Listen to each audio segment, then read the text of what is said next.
Welcome to Nasdaq Trade Talks. I'm Jill Malandrino, global markets reporter at Nasdaq. Joining me is Ms. Schneider, director of trading education at marketgauge.com. Mish, it's great to see you as always. Welcome back to Trade Talks. Thank you, Jill. Nice to be back.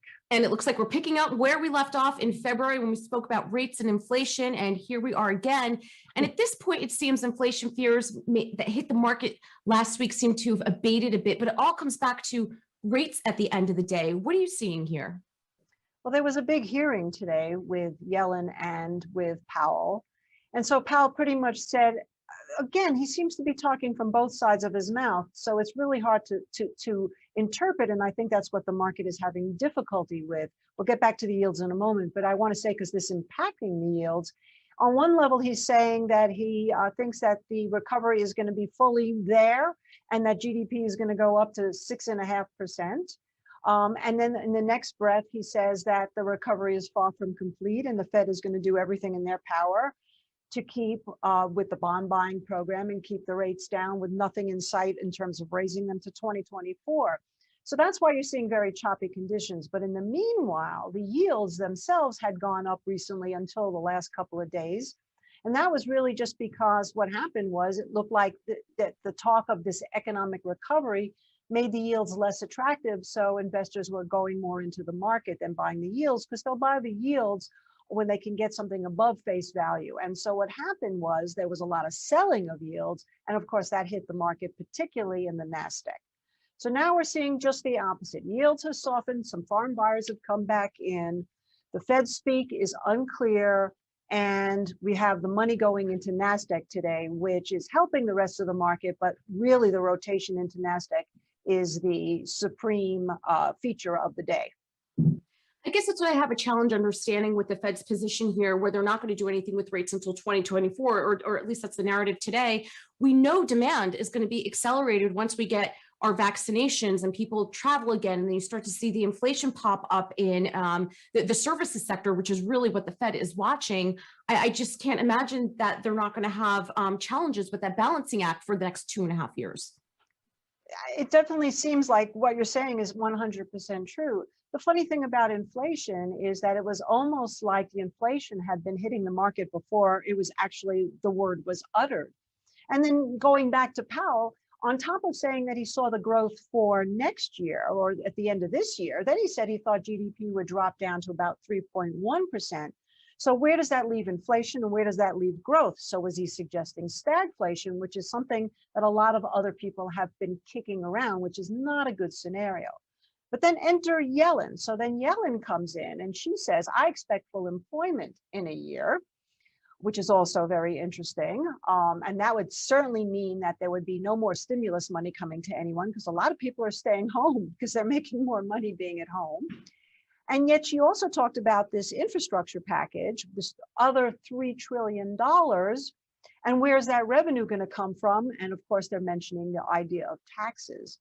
So the market is being pulled in all different directions right here. And in terms of inflation itself, oil, which was rising, which had a big fall today, is one aspect. Food prices have come off and they're sitting right on major support. And that's really been the two areas that we thought might be the inflation indicators, because a lot of the housing materials, that's already been priced in, the copper, the steel, they've all come off from their highs.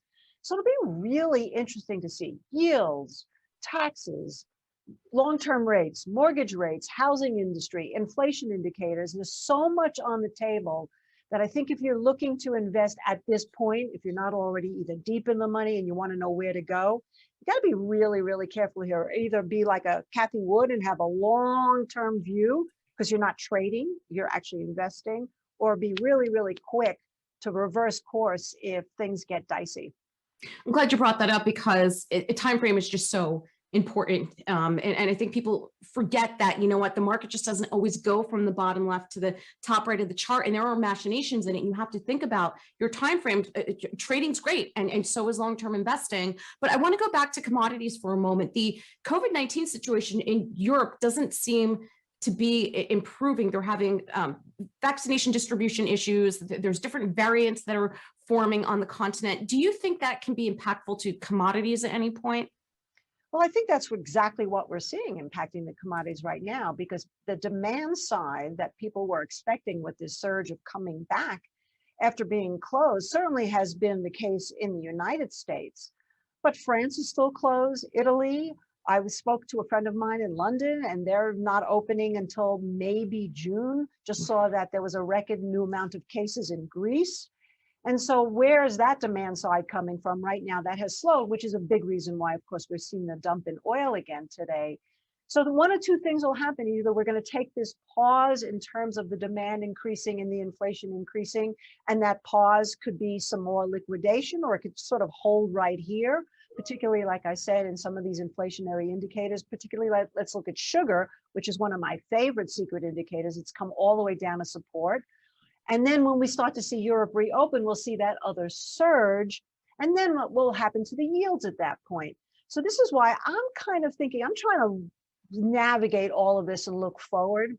And to me, it seems like if you really want to make a guess of where we're heading, it could be more of a stagflation environment, because demand will come back. But how much is this economy going to grow? Will we be able to pass a $3 trillion package, considering that there's not really a strong majority of the Democrats, number one. And number two is, if it means it's got to be paid for with taxes, how attractive will that be? So I'm looking stagflation, which means might be time to be looking at the metals that have been beaten up and get back into the food commodities as they hit support. So it sounds like, to wrap up here, more chop at the end of the day. More chop at the end of the day. And even though the signs are still a little bit towards the risk on environment, we've seen how skittish the market can be, and in a nanosecond reverse and go down. So be careful. All right, Mish, great to catch up with you as always. Thanks for joining us on Trade Talks, and thanks for joining me. I'm Jill Malandrino, Global Markets Reporter at Nasdaq. Thank you, Jill.